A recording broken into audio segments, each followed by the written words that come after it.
मैं ना वासुदेव कृष्ण हूँ, मैं ना यदुवंशी हूँ, मैं ना ही मानव हूँ, मैं पर ब्रह्म हूँ कुरुश्रेष्ठ। मैं ही सत्य, ज्ञान और धर्म हूँ। मेरी ही अनुमति से आप युद्ध कर रहे हैं, मेरी ही अनुमति से आप जीवित हैं, मेरी ही अनुमति से आप मृत्यु को प्राप्त होंगे।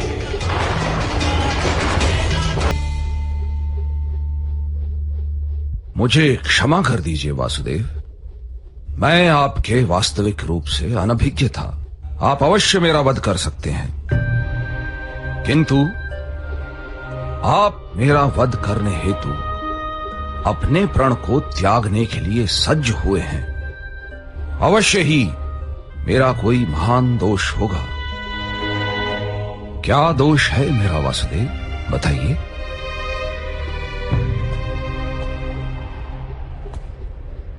अज्ञान आपका दोष है महामहिम।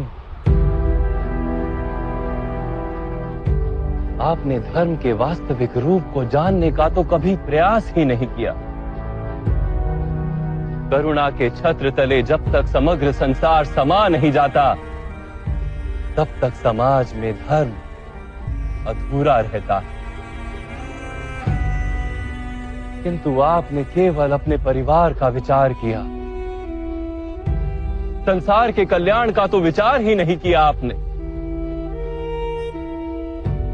इसलिए आपका त्याग भी स्वार्थ का ही रूप है। मैंने अपने पिता के सुख हेतु राज्य का त्याग किया, आजीवन ब्रह्मचर्य की प्रतिज्ञा ली। इसमें मेरा कोई स्वार्थ नहीं था वासुदेव। ब्रह्मचर्य की प्रतिज्ञा और राज सिंहासन का त्याग अवश्य उत्तम कार्य थे, किंतु आपने समाज के प्रति अपने उत्तरदायित्व का त्याग क्यों कर दिया महामहिम?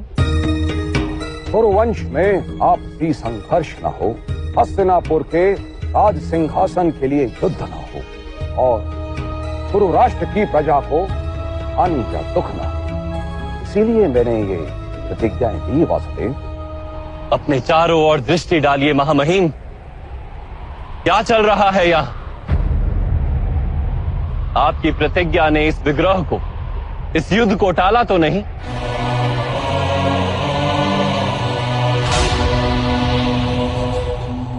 विचार कीजिए महामहिम, आपने अपनी प्रतिज्ञा को धर्म माना।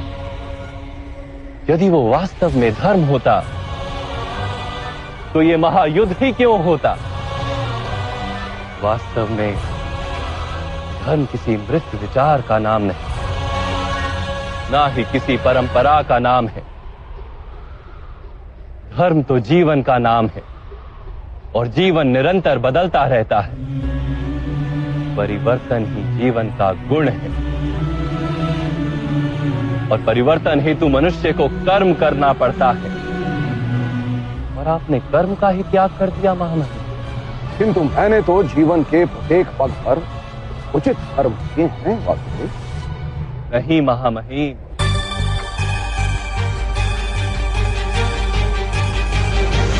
इस जन्म में आप कर्म के बंधन से ना बंधें, इस कारण आपने कोई वास्तविक कर्म किया ही नहीं।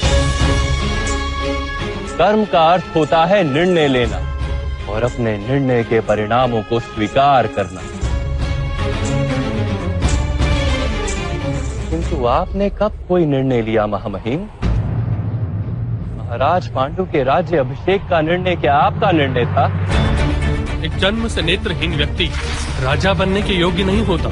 इसलिए मेरा मत है कि ज्येष्ठ भ्राता पांडु का राज्य अभिषेक होना चाहिए। महाराज धृतराष्ट्र और महारानी गांधारी के विवाह का निर्णय। अक्षय तृतीया की शुभ मुहूर्त पर कुमार धृतराष्ट्र का विवाह गांधार की कुमारी गांधारी के साथ संपन्न हो। महाराज धृतराष्ट्र को अधर्म से रोकने का प्रयास क्यों नहीं किया आपने महामहिम?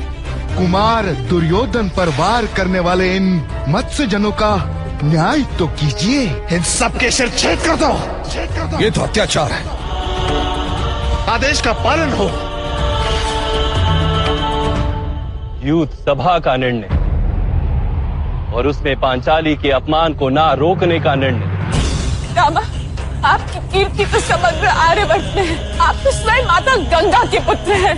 अपनी समक्ष ऐसा व्यवहार देख के आप मान किस प्रकार रह सकते हैं? इस युद्ध का निर्णय आर्यवर्त में धर्म की फिर से स्थापना करने के लिए युद्ध अनिवार्य है। सभी अधर्मों को रोकने का आपके पास सामर्थ्य भी था और शक्ति भी, किंतु आप निर्णय नहीं ले सके महामहिम। आप केवल अपनी प्रतिज्ञा और अपने प्रण से बंधे रहे। मैं दास बनकर अपना जीवन व्यतीत करूंगा। वास्तव में कर्तव्य के नाम पर निर्णय लेने के उत्तरदायित्व से आप भागते रहे।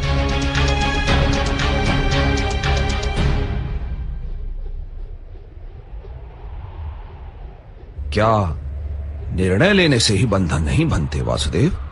बंधन से छूटने के लिए निष्काम कर्म के सिद्धांत को समझते तो आपका जीवन धर्ममय हो जाता महामहिम। बंधन से छूटने के लिए आपने कर्म का त्याग क्यों किया? कर्म के फल का त्याग करते, किसी के आदेश को कर्तव्य मानने के स्थान पर अपने कर्म को कर्तव्य मानते तो भी बंधन से छूट जाते। बहुत समय पूर्व आपने प्रतिज्ञा ली थी। क्या उस समय आप सारा भविष्य जानते थे?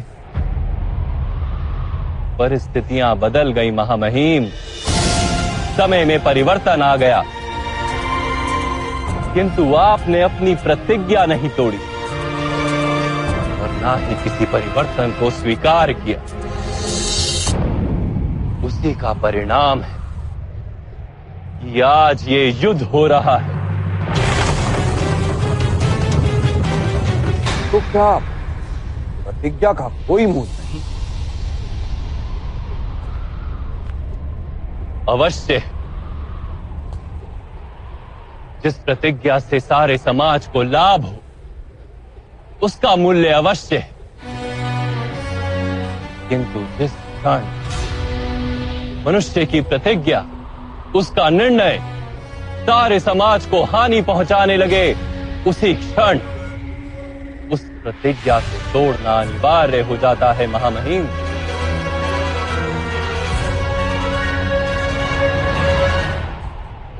आज पांडवों के पक्ष में रहकर युद्ध करने का निर्णय यदि आप ना ले पाए तो कम से कम शस्त्रों का त्याग करके अपनी मृत्यु को स्वीकार कर लीजिए।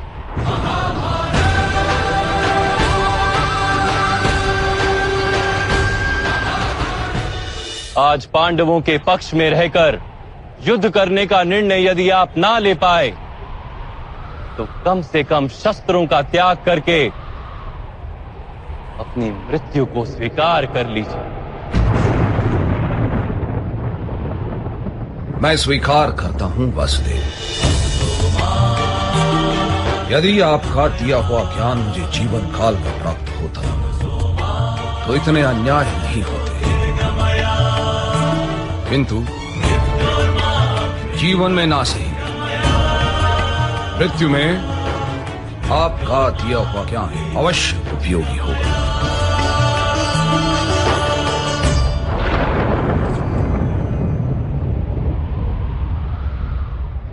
आपके द्वारा मृत्यु तो मेरा परम सौभाग्य होगा। मेरा अंत कर दीजिए, मैं सज्ज हूं।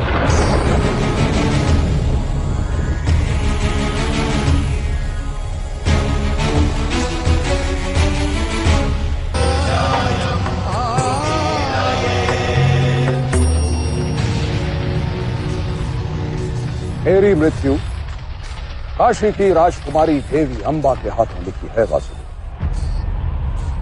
और इसी कारण राजकुमारी अंबा ने शिखंडिनी के रूप में जन्म लिया है।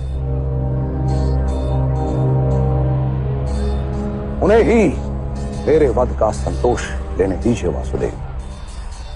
मैं वचन देता हूं,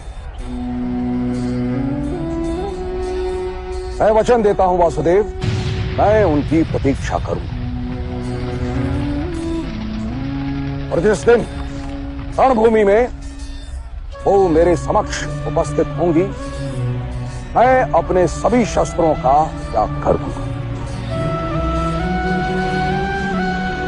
तब तक मैं हस्तिनापुर के सैनिकों का रक्षण अवश्य करूंगा, किंतु आपके किसी भी सैनिक की मृत्यु मेरे हाथों से नहीं होगी। ये ना मेरा कर्तव्य है और ना ही किसी का आदेश। ये मेरा निर्णय है वासुदेव।